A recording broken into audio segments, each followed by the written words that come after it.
E pra të dashur miqtë e mi, ja ku po ritakohemi sërish me mua Tirona Lilin, pikërisht këtu në kanalin Monitor TV, për të komentuar dhe për të analizuar pak ngjarjet që po ndodhin në Ferma VIP. Janë ngjarje shqetësuese, janë ngjarje të tmerrshme.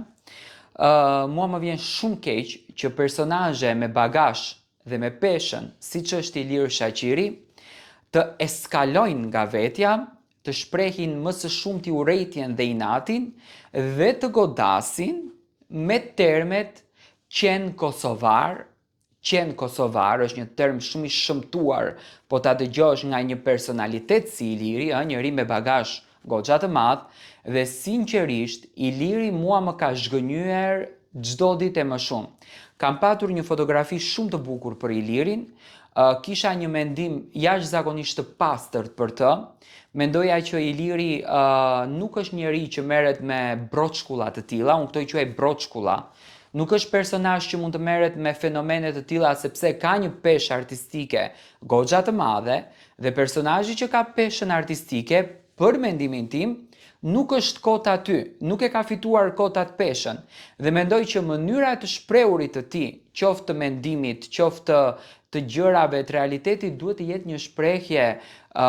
një shprehje normale, jo një shprehje që të eskaloj çdo normalitet. Dhe sinqerisht më vjen shumë keq që dëgjoj Ilirin t'i drejtohet bujakës natën e mbrëmshme me ato terme dhe epitete që unë nuk do t'i përmend, por janë bërë virale nëpër të gjitha rrjetet sociale.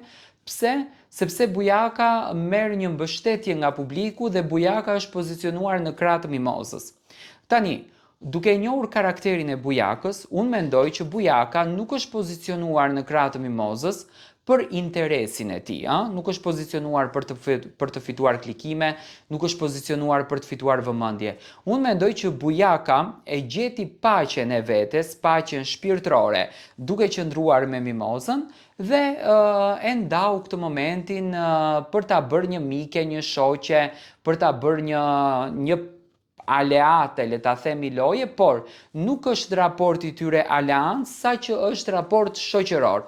Unë mendoj që bujaka e gjet veten tek mimoza. Kanë shumë përshtatshmëri, kanë shumë ngjashmëri, kanë një kimi të jashtëzakonshme të dy, domethënë ju shkon muhabeti, ju shkon shakaja, argëtohen me njëri tjetrin, domethënë janë miks i kombinuar bukur pranë njëri tjetrit që din t'i japin dashuri dhe din t'i japin respekt. Dhe për këtë gjë unë mendoj që bujaka e gjeti këtë qetësinë te moza, që po e gjen edhe te Kostana, domethënë janë bota të njëjta.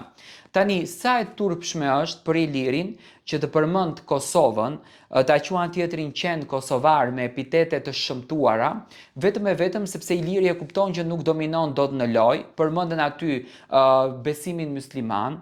Ç'të keqet ka bërë ty o Ilir besimi musliman, kur ti ishe në Big Brother, të kanë vlerësuar dhe të kanë votuar edhe muslimanët, të kanë vlerësuar dhe të kanë votuar edhe katolikët. Është e turpshme që ti do me thëmë po tregon që ti paske një urrejtje të jashtëzakonshme për muslimanët dhe nuk dëshiron të shohësh muslimanët. Dhe mua më vjen shumë keq që kjo urrejtja tregohet në një media dhe tregohet në një format siç është Ferma, dhe formati Ferma, ç'është më e keqja, e mbështetën këtë gjë dhe e heshtën. Me thënë, nuk merren masa kundër drejt gjuhës së përdorur të tij, sepse Arbana dhe produksioni kanë frikë ta ndalin Ilirin, se po u doli Iliri, ju shkatërrohet Ferma, nuk ka kush ta ngacmon mimozën. Dhe për këtë gjë ne duhet të tolerojmë një personazh si Iliri të shprehën aty mllefin dhe urrejtjen, sepse ai ka ca bindje për besimtarët musliman, ka ca bindje edhe për shqiptarët e Kosovës, që ai veti ka ndërtuar ato bindje, shqiptarët e Kosovës e kanë mbështetur dhe e kanë duar trokitur. Mua më vjen shumë keq, sinqerisht, që në Ferma VIP ne dëgjojmë në vitin 2026, si edhe në formatin Big Brother, akoma këtë urrejtjen që transmetohet nga disa personazh për shqiptarët e Kosovës, për shqiptarët e Shqipërisë, për shqiptarët e Maqedonisë. Kjo është për të ardhur keq, sinqerisht është për të ardhur keq. Unë të kuptoj, ti mund të dalësh jashtë kontrollit, ti mund të acarohesh, je brenda një formati në një lojë nervash, do me thëmë pse i tha Kuçk Arbanës Fabiola u bën nami e nxorën nga shtëpia. E tani Iliri do me thënë që ofendon besimet, ofendon një popull të tërë, quan atë qenë kosovar.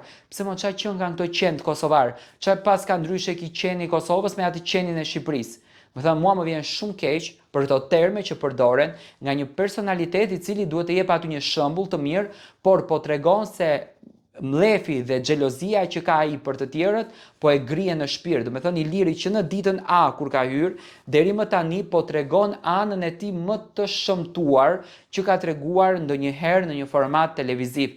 Dhe sinqerisht, unë personalisht më ka befasuar Ilir Shaqiri. Unë nuk e kam pritur që ky njeri, do të thënë, e ushqeka veten kaq shumë me inate, kaq shumë me urrëtie, saqë është në gjendje që edhe të ofendoj, të mallkoj, të denigroj personazhe vetëm për të arritur misionin dhe qëllimin e tij. Dhe cili është misioni dhe qëllimi? Misioni dhe qëllimi është që ai ta shkatron Mozën dhe ta shkatron grupin e Mozës. Tani unë e kuptoj, ato pak e bëjnë drama. Tani Bujaka ndoshta u soll pak keq mbrëm me Sarën edhe me vajzën tjetër, Blerinën.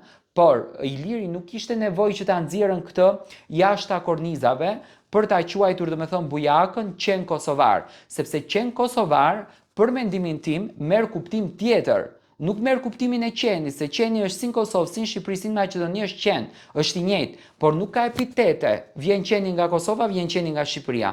Unë mendoj se qen kosovar ishte adresuar kundërdrejt personalitetit, kundërdrejt njeriu të Kosovës, sepse ndoshta Iliri kështu i njeh si qen kosovar, dhe unë kështu e lexoj këtë gjë, nuk e lexoj në aspektin kafshëror që mund ta ketë thënë Iliri.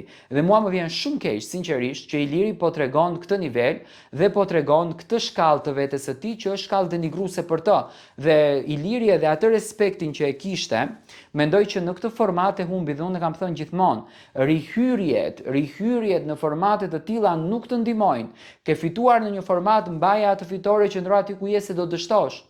Avashti, ti bëj reklamën e pjesë Peja, do të thënë Iliri ka bërë reklamën e birës Peja, Iliri ka bërë reklamën e birës Tirana, do të thënë ti ke qenë dikushi, dhe sot po tregon vlerën në zero. Pse? Sepse Bujaka është një lojtar që ty ta acaron, ty të denigron dhe ti e ofendon atë në nivelin zero, ndërsa Bujaka tregoi kulturë. Bujaka nuk ja tha këto fjalët Ilirit, të cilat Iliri në fakt ja shpreu Bujakës.